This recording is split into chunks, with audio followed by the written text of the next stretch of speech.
to another episode of Driveway Talk. I'm your host, Michael Willis. As usual, thank you for joining me. Recently there's been an uptick in lying. We're all familiar with the big lie from Trump and now the next big lie from Carrie Lake. That's been going on for years.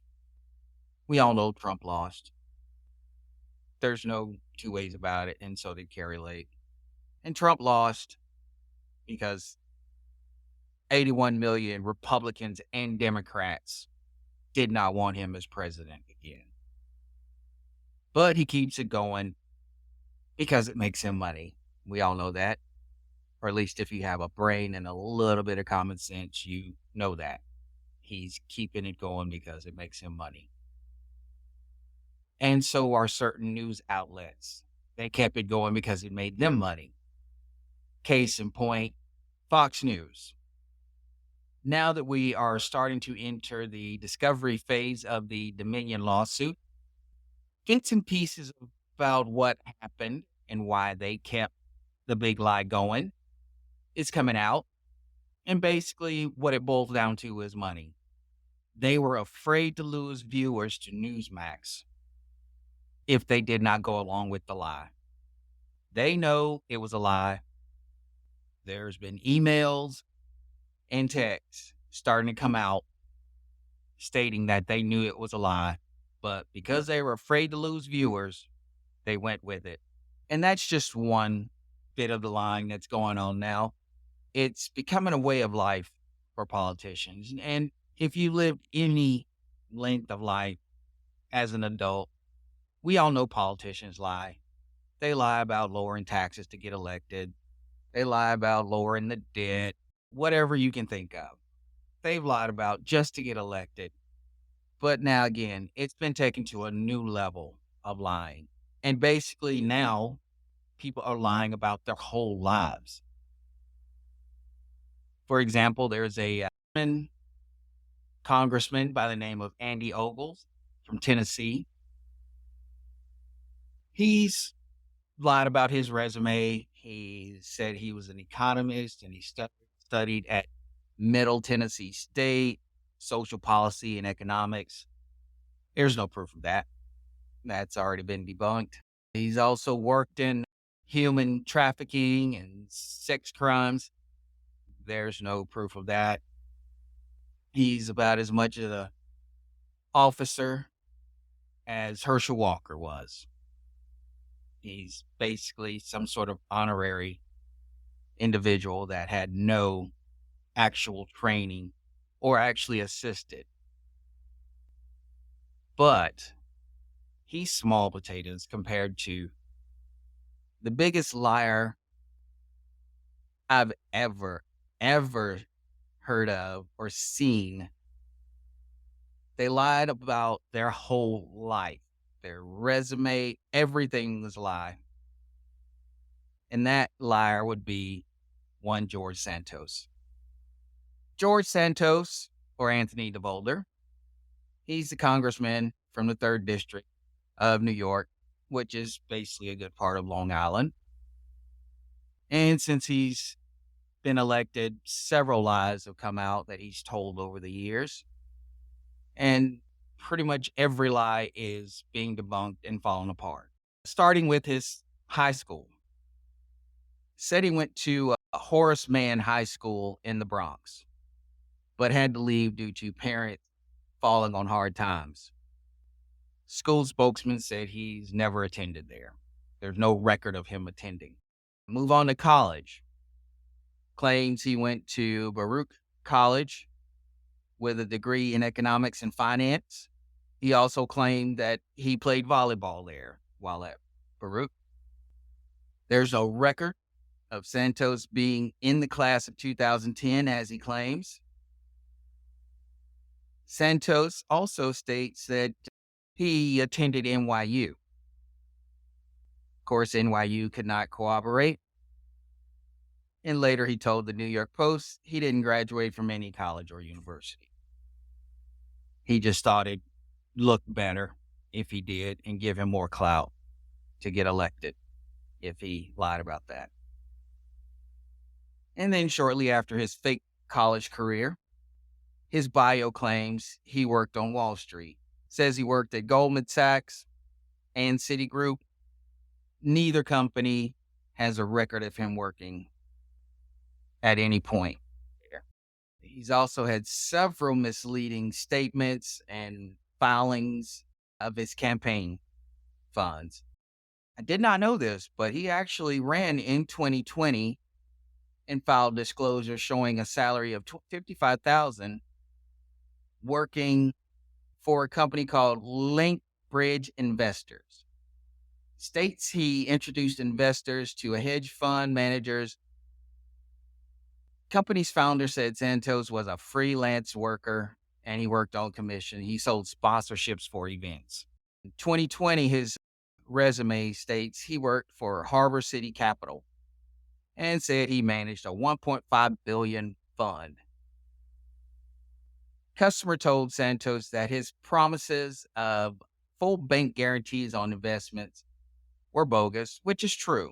If you know anything about investments, nothing's guaranteed. And then the documents that were sent over to the client, Deutsche Bank claims the guarantee was a complete fraud and not signed by the bank officer on the document. Basically, he's forging documents and giving misinformation. In 2021, he incorporated a company named Devolder, in which he claims he helped rich people buy expensive toys. His 2022 financial disclosures from his congressional campaign shows he made between $3.5 million and $11 million before it was dissolved later in 2022. Santos claims it was a family business, but he had no website, no LinkedIn, no electronic footprint, no social media, no anything. Also listed no clients on his campaign financial disclosures. He would go by the name, while he owned this company, quote unquote, by the name Anthony Devolder.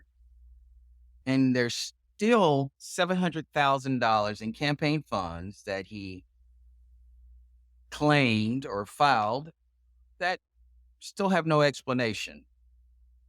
And he's made several filings with the Federal Election Commission with differing numbers. Even he has pledges from people that don't exist or family members that deny even making a pledge to his campaign.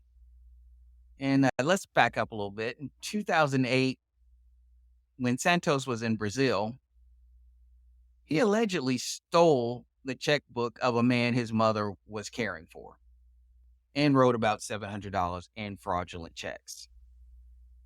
His lawyer at the time of the fraud case was convicted. Now get this, was convicted of having a connection to a paid execution. And he was studying law while on house arrest when he was defending Santos on these fraud charges. While in Brazil, he went by Anthony Devolder, and his roommates have no clue who this George Santos is. He also claimed his family ran 13 properties in Brazil, and there's no evidence of the buildings even existing that he's claimed. And ironically, Santos was against the moratorium in New York on evictions during COVID, but he himself has been evicted twice. And then next we move on to his animal charities and / animal cruelty. The Santos campaign bio claimed that he ran a charity called Friends of Pets United, saving 2,500 pets. There's no evidence, and again, no social media, not even any IRS filing. And if you know anything about charities, you have to file with the IRS to get the proper exemptions. No filings in the states of New York and New Jersey either. From records, his charity only had one event, and that event said they never received the funds from Santos. Every time they asked him about where the funds were, he would make excuses. And there's proof that he cashed checks under the name of Anthony Devolder. And then there's the story that made national news. There's a disabled vet whose dog was dying, and he needed $3,000 for surgery for his dog. A veterinarian technician told the disabled vet about Anthony Devolder and his charity, Friends of Pets United, and they started a GoFundMe. Santos refused to give the money to the vet, and later that year, his dog died. There's also the Amish dog breeders. 2017, Santos wrote 9 bad checks to Amish dog breeders for puppies. He then turned around and sold them through his charity under the guise of adopting pets in need. Now, these were purebred dogs, and he's pawning them off as dogs in need while he's writing bad checks to get these dogs. So he spent no money to get them, and he's raking in all this money lying about where he got the dogs. Here's one that's made a lot of news as well. His mother dying on 9/11. So back in July of 2021, Santos tweeted 11 attacks claimed his mother. Later that year, December 23rd of 2021, he tweeted that it was the 5th anniversary of her death. His campaign bio says she was in the South Tower, but in actuality, there's no evidence that she worked at any Twin Tower. And there's actually evidence she was still in Brazil in 2001 when 9/11 happened. She didn't apply for a visa to enter the U.S. until 2003. That's 2 years after she supposedly died in 9/11. Another family lie. He's saying that his grandparents fled the Holocaust. Said his grandparents survived the Holocaust, claimed he had Ukrainian heritage. Genealogy records show he's neither Jewish or of Ukrainian descent. Records actually show his grandparents were born in Brazil. And Santos is actually a very common name in Brazil. Now, here's one that you just have to be an attention-seeking devil to even claim.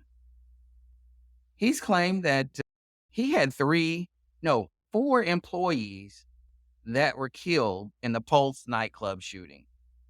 No one that's ever worked for his quote-unquote companies were at the Pulse nightclub shooting. And then a strange plot twist to even prove further that he's lying.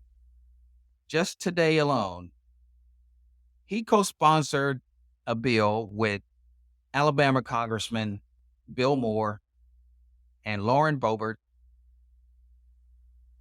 making AR-15 the national gun of America. The same gun used in most of the mass shootings. He's sponsoring a bill to make it the national gun of America. I don't know what that says to you, but it says to me that he's heartless. And if he had any respect for anything, especially being gay, the Pulse nightclub was an LGBTQ plus nightclub. And he's showing that he just doesn't care. He'll jump on anything that will move his campaign further, that will get him going further up the ladder. So he'll jump on any notion without thought. Speaking of, so there's also a bio for a Mr. Anthony Devolder that says he appeared on Hannah Montana and The Sweet Life of Zach Cody. Also said he appeared in a movie called The Invasion starring Uma Thurman. Problem with that is Uma Thurman's never been in a movie called The Invasion. It's another lie, along with being heartless and a thief. And then going back to Brazil, he was a known drag queen there. Several friends in Brazil knew Santos as a drag queen, and he regularly appeared in pageants. He went by the name Kitara, and Santos denied it until photos, interviews, and videos started surfacing. And then, of course, he changed his tune like he's been doing with everything else and said, I had fun at a festival. Sue me for having a life. Meanwhile, it's reported that he wanted to be drag pageant queen. Also, he claimed he was a Broadway producer. Santos claimed he helped produce Spider-Man Turn Off the Dark in 2011.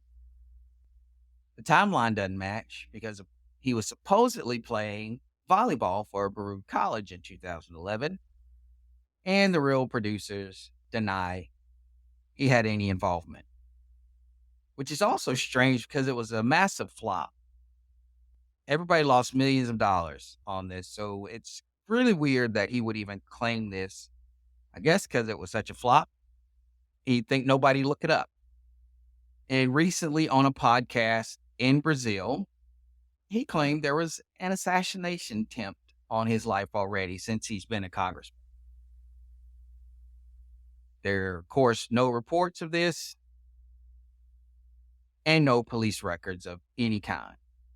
And of course, due to all of his lies and stealing and bad check, there are several investigations going on right now. Currently, he's being investigated by the Nassau County DA's office, the New York Attorney General, FBI, and DOJ. Ethics complaints have been filed, but so far nothing's been done. And the reason nothing's been done is because the Speaker of the House, Kevin McCarthy, he basically has no power to do anything. In his attempt to get the Speaker of the House seat, he basically let them strip him of all power. So if he even tries to confront Santos, Santos can call for a vote to have him removed as Speaker. So he's done nothing. He's also worried about the low margin of victory they have over the Democrats. So he's not going to rock that boat. It just so happens Mr. Ogle, that I mentioned previously, is also a Republican. So that'd be 2 seats that they lose to ethics violations. They're not going to do that because those seats would turn Democratic so fast. So they're not going to do that. But recently there have been a couple people on the Republican side that have grown a pair and said something. And Mr. Anthony D'Esposito, he's in the 4th District in New York and also represents a part of Long Island. He said something. He's filed ethics complaints as well. And also, Mr. Santos has had constituents come to his office and he did not even come out of his office to speak with them. And one other person who actually confronted him to his face during the State of the Union, Mitt Romney. I applaud him for actually standing up and saying the right thing. And he told Santos, you don't belong here. Get in the back. Go hide your face. Do not be standing here in the middle, shaking hands with the president and anybody else that comes down the aisle.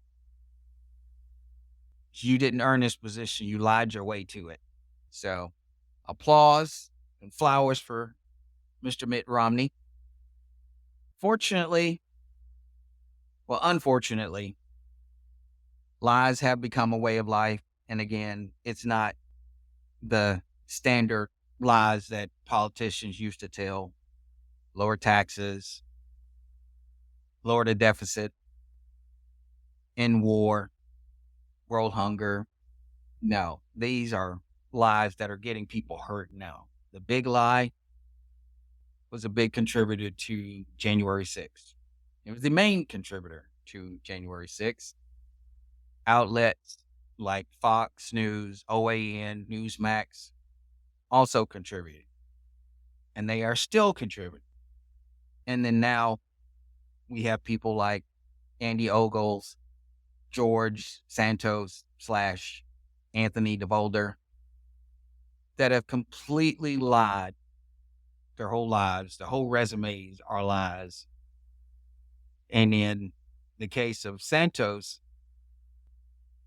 also committed several crimes, alleged crimes. Let me rephrase.